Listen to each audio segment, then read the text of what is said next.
saacada tan saacado afurku waa gaari tan saadahan waxaa ka dhiman 30 daqiiqo ilaahi bilaahi kan afur tiluurisi timirta badan tahay taasaan waxay anaga anagu qaylinayna aan furaynaa aamu waan furayaa ugeedi maya ma gaarin le wallahi tiirada ugu qosas ma iyo saacadna karameen afurkan saacad aad ama soo eeg ya wallahi saacad lama garanay meesha ku guran mooyaan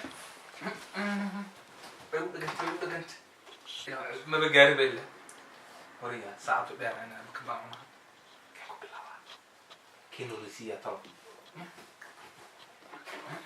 Lao. May dhacdo wax